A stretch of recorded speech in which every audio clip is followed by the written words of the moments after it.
Ainda, eu queria chamar para fazer a segunda colocação ao professor Rômulo Paz, ele é da Fiocruz, epidemiologista e especialista em avaliação de políticas públicas, também participa no Centro de Estudos Estratégicos da Fiocruz. Bom dia a todos e todas. É uma enorme satisfação estar aqui e conversando sobre um tema onde nós estamos diante de duas questões fundamentais para as instituições públicas brasileiras e também para a ciência no Brasil.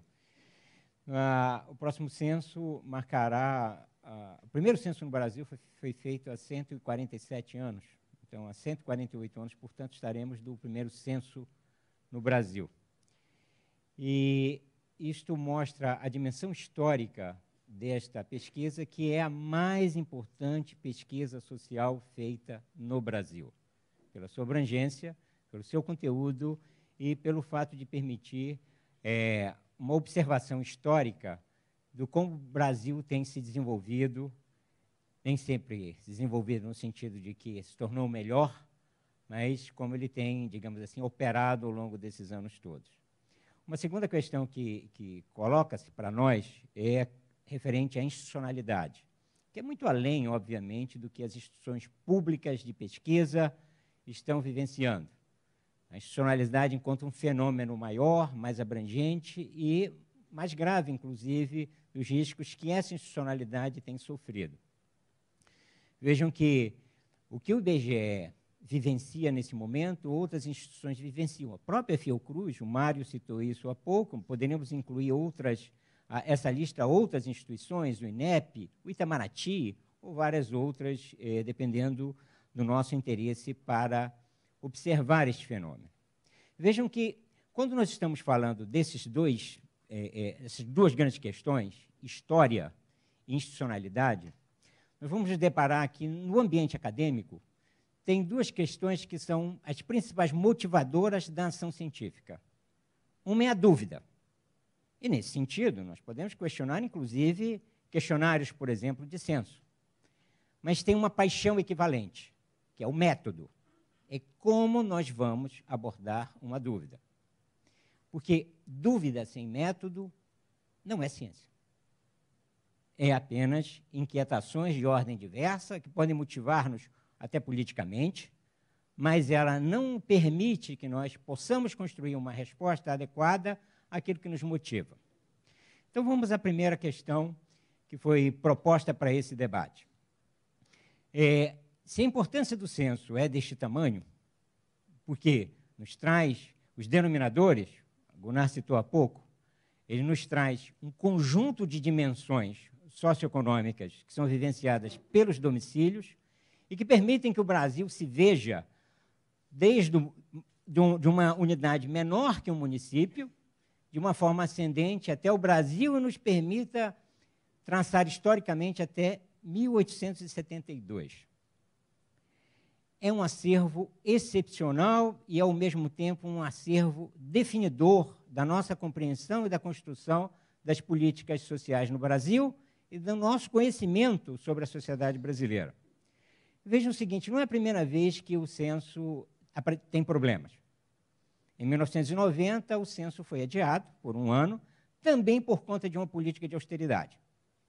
Outras pesquisas domiciliares do IBGE também sofreram com incertezas. A POF, por exemplo, o ano de realização da POF sempre foi influenciado pelos orçamentos. A contagem intercensitária também foi profundamente influenciada por isso e foi inviabilizada, inclusive, enquanto uma rotina, e que, obviamente, se tivesse se consolidado, teríamos hoje uma outra discussão sobre censo. O censo agropecuário também sofreu duramente as contingências, o efeito das contingências orçamentárias sobre a realização da pesquisa. Mas, mesmo assim, o IBGE foi maior que isso, sobreviveu a isso e sobreviveu também porque, quando se define um questionário, não é um exercício dos funcionários do IBGE. Na verdade, é um exercício da comunidade acadêmica e daqueles interessados no tema que influenciam e que buscam pautar a construção desta agenda de pesquisa. Então, portanto, o questionário do IBGE, os dois questionários, na verdade, eles refletem o que nós acumulamos nesse debate sobre o que o Brasil precisa saber para que o Estado opere, mas para que também a sociedade civil opere através do Estado ou, às vezes, até mesmo contra o Estado. Vejam que isso é um esforço muito grande. Esse é um processo sedimentado, é um processo que cresceu e que se ampliou muito recentemente. Isso constituiu a institucionalidade das, me perdoem a repetição, mas das instituições de pesquisa no Brasil, vale para a Fiocruz, vale para o IBGE, vale para o INEP, vale para o IPEA e vale para outras tantas instituições. Portanto, o risco de se alterar o método é o risco de se alterar também a institucionalidade. É desprezar o que nós acumulamos até agora, do ponto de vista do conhecimento, mas do ponto de vista também das regras de construção desse conhecimento e das regras de consolidação das nossas instituições. Então, nós estamos andando para trás. Estamos andando rapidamente para trás, porque o modelo que se apresenta, ele não é contemporâneo, ele não é moderno, ele não é democrático, ele também não é transparente. Existem alternativas em relação ao censo. Vários países não realizam o censo. E não realizam censo há muitas décadas. Países que se baseiam nas informações administrativas, onde o Estado tem informações permanentes sobre as condições socioeconômicas, informações de moradia, etc. São alternativas em termos de arranjos sociais e da capacidade do Estado de ter o domínio sobre as informações. No caso brasileiro, existem áreas, para citar o Rio de Janeiro, onde o Estado não chega na porta da casa das pessoas, onde o correio não chega na porta da casa das pessoas, porque o tráfico não permite, porque o seu equivalente fardado também não permite, as milícias. Então, dessa forma, vamos discutir o Brasil real, o Brasil onde o Estado consegue operar, onde o que nós acumulamos, onde a academia acumulou, onde o movimento social organizado interessado nesses temas acumulou e que nos permitiu chegar até este momento. Para nós, da Fiocruz, que temos interesses importantíssimos, amplos, e uma solidariedade enorme com esse movimento todo, é fundamental que o censo seja feito, o censo populacional seja feito com método, seja feito dentro de uma institucionalidade consequente, que vai nos prover indicadores, vai nos prover informações sobre os contextos socioeconômicos que nos permitam estudar os determinantes sociais da saúde, que nos permitam estudar outros fenômenos que nos levem à construção de políticas públicas, que é uma das responsabilidades desta casa. Interferir neste processo, interferir no método, constitui-se um risco muito grande. Em outros momentos, já falei a vocês, onde o método, em pesquisas importantes e estratégicas não foram seguidas, se pagou um prejuízo grande por isso. Algumas vezes resolvidos na análise, mas nem sempre resolvidos na análise.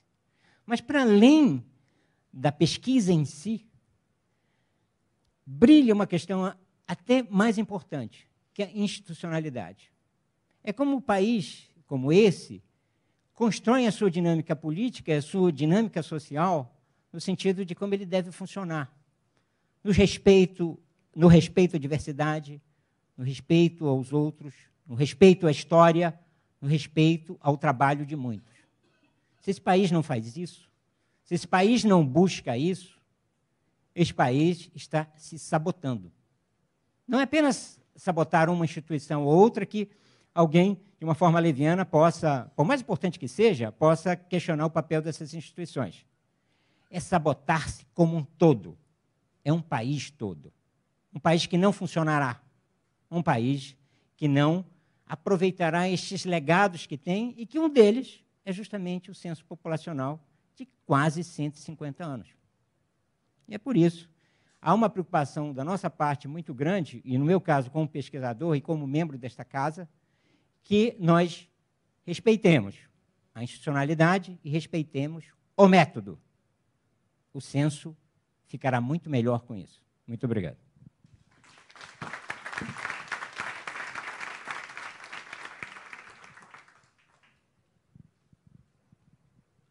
Muito obrigada, professor.